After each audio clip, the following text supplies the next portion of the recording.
ఆధునిక వైతాళికుడు బాబాసాహెబ్ అంబేద్కర్ వర్ధంతి రోజున కూడా కేటీఆర్ రాజకీయాల కోసమే ప్రయత్నం చేయడం అనేది విచారకరం.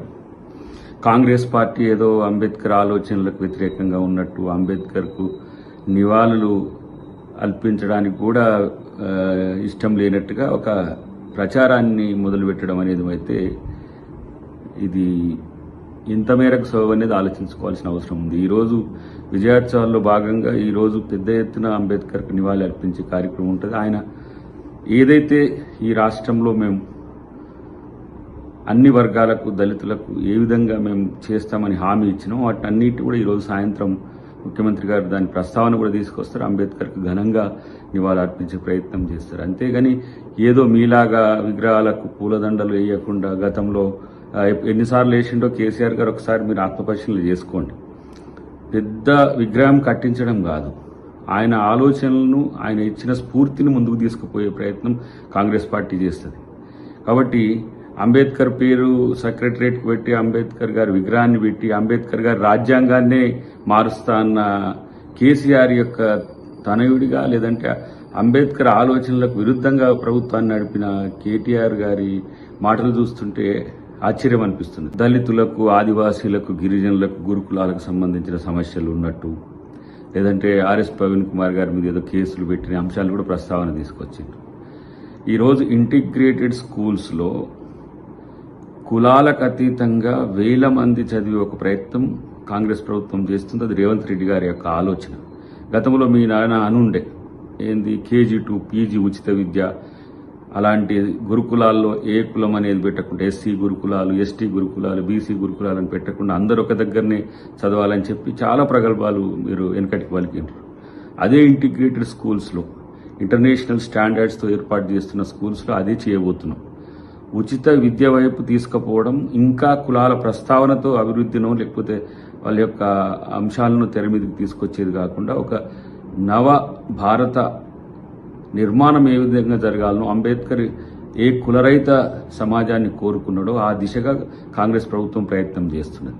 కాబట్టి మీరేదో రాజకీయ విమర్శల కొరకు లేకపోతే స్టైపాండ్స్ కొరకు, స్కాలర్షిప్స్ కొరకు మీరు మాట్లాడినట్టు లేకపోతే ఇతరత్ర మీరేదో ఆ వర్గాల కొరకు పోరాడినట్టు ఇదంతా నటిస్తుంటే మీకు కనబడతలేవా అనేది ఆలోచించుకోవాల్సిన అవసరం ఉన్నది.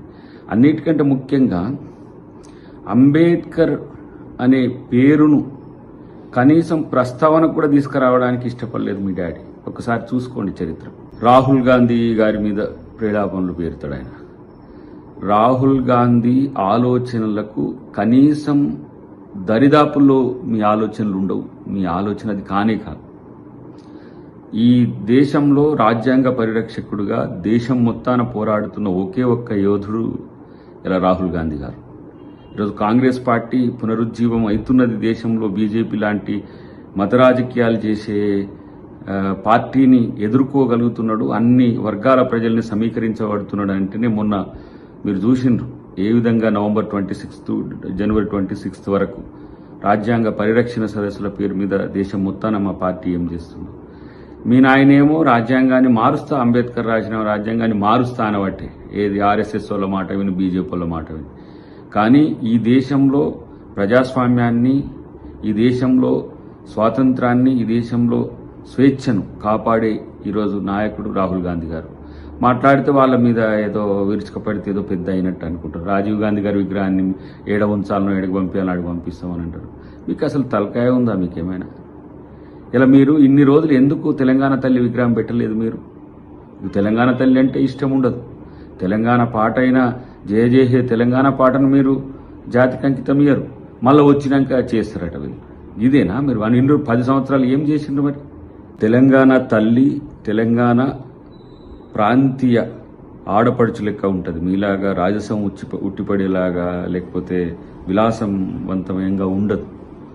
ఇక్కడ సగటు స్త్రీ మాతృమూర్తి ఎట్లా ఉంటుందో ఆ విధంగా ఉంటుంది. కాబట్టి మీరు ఇన్ని రోజులు ఎందుకు పెట్టలేదు అనేది మీకు ఇంకా అర్థం కావట్లేదు. అంటే ఏంది, మీకు మీ యొక్క ఏమంటారు ప్రయారిటీసే ముందు వచ్చినాయి. ఇవన్నీ ఒక ఎత్తు అయితే ఈరోజు మీకు ఎజెండా లేదు. అసెంబ్లీలో ఏం మాట్లాడాలో అసలు మీ నాయకుడు వస్తాడో లేడో మీకు తెలియదు, ఆయనకు తెలియదు.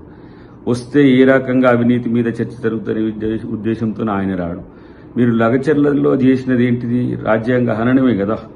ఇలా ఐఏఎస్ ఐపీఎస్ అధికారులపై దాడులు చేసే సంస్కృతి మీది. కాబట్టి ఈరోజు మీ ఎమ్మెల్యేస్ మాట్లాడుతున్న తీరు మీది చూసిన తర్వాత ఒక అసహనం మీలో కనపడుతున్న పరిస్థితి ఉంది. మీలాంటి ప్రతిపక్ష నాయకులతో, మీ డాడీ మీలాంటి ప్రతిపక్ష నాయకులతో తెలంగాణ ప్రజలకు ఇంకా ఒరిగింది లేదు, ఒరిగేది లేదు. భవిష్యత్తులో మీ గురించి ఏ విధమైన ఆలోచన కూడా ఉండదు. కాబట్టి ఇప్పటికైనా కనీసం మీ ధర్మం, ప్రతిపక్షంగా మీరు నిర్వర్తించాల్సిన ధర్మాన్ని పాటించండి. ప్రతి అంశంలోనూ రాజకీయాల కొరకు ప్రయత్నం చేయకండి. ప్రతి అంశాన్ని రాజకీయం చేయడం ఒక ఎత్తు అయితే దాన్ని హింస వైపు తీసుకుపోతున్న పరిస్థితి చూస్తున్నాం. కాబట్టి ఇలాంటి ఎవరు కూడా మిమ్మల్ని పట్టించుకోరనే విషయాన్ని గమనిస్తే మంచిది.